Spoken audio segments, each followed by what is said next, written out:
साथियों नमस्कार, कैसे हैं आप सब लोग? मज़ा केम छो कसा आहेस? साथियों, जो टॉपिक मैं डिस्कस करूंगा वो ना केवल इम्पॉर्टेंट है अपितु आपके राइट से जुड़ा हुआ है। आज बात करूंगा म्यूचुअल डिवोर्स पिटिशन के एक बेसिक वेरिएंट पे, जहां पर पक्षकार 24 घंटे या एक दिन या 2 दिन साथ में रहे और उसके बाद अचानक वो कोर्ट में पिटिशन लेके आते हैं कि साहब हमें म्यूचुअल डिवोर्स चाहिए, और कोर्ट से ये कहते हैं कि हमें तुरंत जो है म्यूचुअल डिवोर्स आप दे दो और जो कूलिंग पीरियड है 6 मंथ का उसको वेव ऑफ कर दो। अब प्रॉब्लम ये नहीं है कि वो चाहते क्या है, प्रॉब्लम ये कि अल्प समय में ऐसी क्या डिस्टर्बेंस आपके बीच में हुआ कि आप इस कंक्लूजन पे मात्र 24 घंटे में पहुंच गए कि आपके बीच जो है वैचारिक मतभेद है, अब साथ रहना संभव नहीं है। तो कोर्ट को अपेरेंटली दिखता है कि आप कोर्ट से स्कैम कर रहे हैं। मैं बहुत क्लियर कट बात कहना चाह रहा हूँ क्योंकि ये प्रैक्टिकल वीडियो है, और कोर्ट कतई ही उस सिनेरियो में आपका जो मैंडेटरी कूलिंग पीरियड है उसको वेव ऑफ ही नहीं करेगा। तो वहाँ पर कानून के बाईपास क्या है, निकलना कैसे कि हमारा वर्क भी हो जाए और हमें कोई दिक्कत भी वहाँ पर नहीं हो और हम इजीली एक एफिशिएंट रेमेडी जो है वो कोर्ट में ले सकें। साथियों, बेसिक प्रॉब्लम क्या है कि जो कुछ भी चीज़ें अवेलेबल होती हैं रेमेडी के फॉर्म में, कुछ लोग उसका मिसयूज शुरू करते हैं, तो उसका नुकसान जो है हर आदमी को खाना पड़ता है। ये कंटेंट, ये रेमेडीज़ उन व्यक्तियों के लिए जो मजबूर हैं, जो रियल फैट से जो है गुजरे हैं और उनको रियल दिक्कतें जो आ रही हैं, और ये प्रॉब्लम हर उस भारतीय को है जो विदेश में है या डिस्टेंट प्लेस पे है। आना संभव नहीं है रेगुलरली इन द प्रोसीडिंग, या इस तरह के वर्किंग्स में इन्वॉल्व है कि एम्प्लॉयर्स जो है उनको छुट्टी नहीं देते हैं। तो वहाँ पर हम क्या वर्कआउट कर सकते हैं कि हम इजीली जो है वो रेमेडीज़ ले सकें। तो जिस कारण आज का ये कंटेंट समझना, उस पर अमल करना और उसके अनुसरण में आगे बढ़ना, ये काफ़ी इंपॉर्टेंट आपके लिए। तो साथियों, एक एक बात को मैं समझाऊंगा by the way of presentation.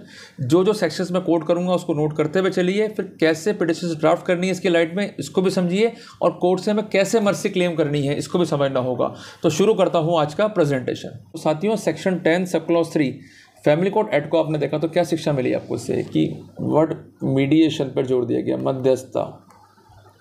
Court झगड़े नहीं चाहता है, कोर्ट चाहता है कि मैटर जो है इजीली सॉल्व हो, तो मीडिएशन एक बेस्ट रेमेडी है। तो जब भी आप डिवोर्स पेश करते हो, सेक्शन 9 रेस्टिट्यूशन पेश करते हो, तो कोर्ट हमेशा मीडिएशन सेंटर में आप लोगों को भेजता है। वो क्यों भेजता है?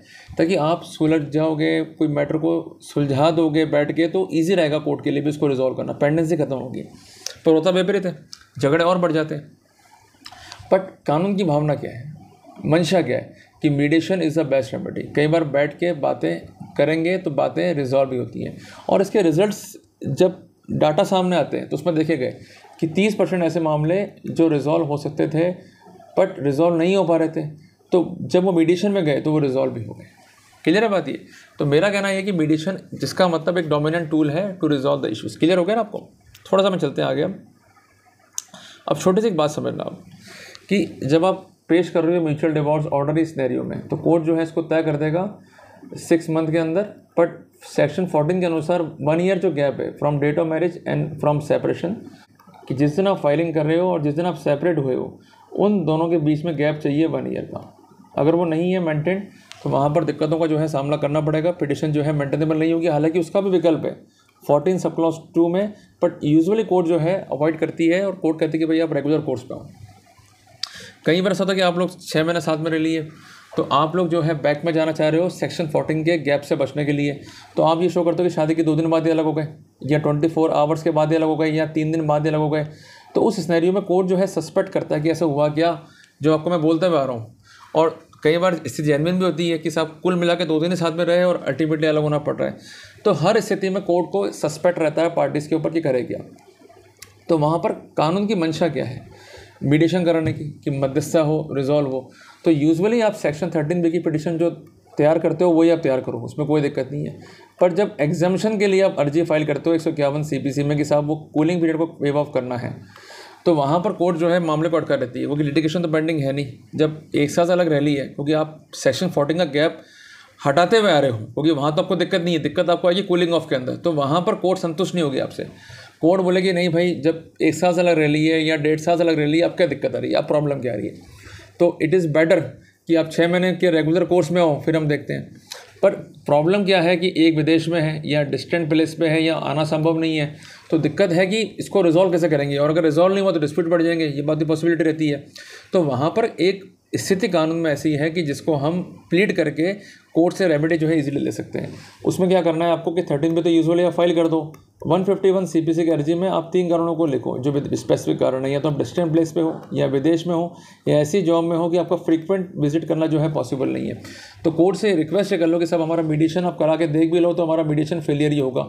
तो कोर्ट उस कंडीशन में क्या करता है कि इनिशियल स्टेज पर अगर सेक्शन 14 का जो मैंडेट है कि 1 ईयर वाला अगर वो क्लियर दिखता है उसको, तो कोर्ट वहाँ पर पिटिशन को जो है दर्ज कर लेगा, मीडिएशन करा लेता है यूजुअली कोर्ट, और उसके 14 या 15 दिन के अंदर अंदर कोर्ट जो है आपके स्टेटमेंट जो है रिकॉर्ड कर लेता है।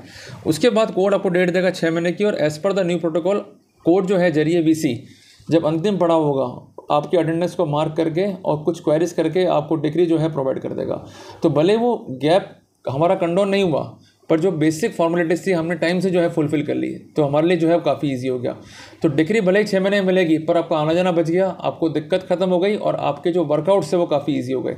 तो कुल मिला के इन चीज़ों को ध्यान में हमको रखना है, और इसके वर्किंग करते हुए हमको जो है मैटर रिजॉल्व करने की पूरी कोशिश करनी है। तो साथियों, कुल मिला के मैं आपको आसान भाषा में समझाना चाहता हूँ कि रेमेडी बिल्कुल नहीं मिले या बार बार आना पड़े, उससे बेटर है कि जो फॉर्मेलिटीज थी वो पूरी हो गई, और डिग्री जब 6 महीने बाद मिलनी है तो आप भले विदेश में हो चाहे डिस्टेंट प्लेस में हो, आपकी अटेंडेंस मार्क हो गई, और जो आपका लोकल हेड है उस प्लेस पे वो डिग्री जो है कलेक्ट कर लेगा थ्रू एडवोकेट, और कॉपीज़ भी जरिए एडवोकेट जो है अप्लाई रहती है।